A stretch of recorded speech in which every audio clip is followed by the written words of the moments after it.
విజయవాడ ఇంద్రకీలాద్రిని మరింత అభివృద్ధి చేసేందుకు మాస్టర్ ప్లాన్ పనులు త్వరితగతిన పూర్తి చేయాలని పాలక మండలి తొలి సమావేశం సభ్యులు తీర్మానించారు. భవానీ దీక్ష విరమణలను దసరా తరహాలో నిర్వహించి భక్తులు సంతృప్తి పొందేలా పక్కా ఏర్పాట్లు చేయాలని అధికారులను ఆదేశించారు.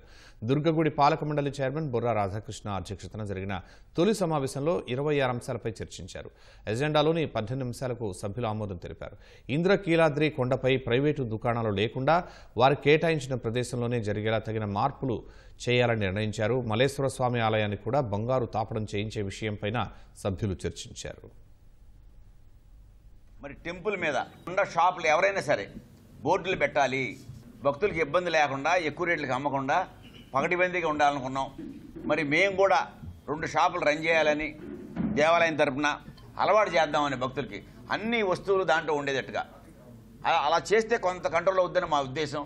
సైన్ బోర్డులు శివాలయం, కుంకుమ పూజ దారి, లిఫ్టుల దారి అని మొత్తం పెట్టాలి.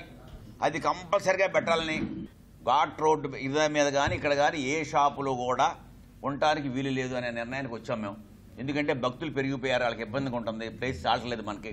ప్రైవేట్ షాపులు ఇవి కూడా ఉండటానికి లేదు. అక్కడ ఒక 24 అంశాల మీద డిస్కషన్ చేశాము. దాంట్లో 18 అంశాలు పూర్తిగా మనకు ఇంజనీరింగ్ సంబంధించిన విషయాలు, రాబో భవానీ దీక్షల విరమణకు సంబంధించి, ప్లస్ ఆన్గోయింగ్ వర్క్స్లలో ఏమేమి ఉన్నాయో దాని గురించి, టోటల్గా టెంపుల్లో జరుగుతుండే అభివృద్ధి కార్యక్రమాలు ఏంటి, మౌలిక వసతులు ఏం కల్పిస్తున్నాము, ఇంకా దీన్ని మెరుగ్గా ఏ విధంగా చేయాలి, టెంపుల్కి సంబంధించిన ఆదాయాన్ని కూడా మంచిగా పెంచుకుంటూ మనం చేయబోయే పనిని అడ్వాన్స్గా చేసుకుంటూ ముందుకెళ్లాలని చెప్పేసి ఈరోజు యొక్క మా ధర్మకర్తల మండలి సమావేశంలో అన్ని విషయాలు కూడా చర్చించుకోవడం జరిగింది.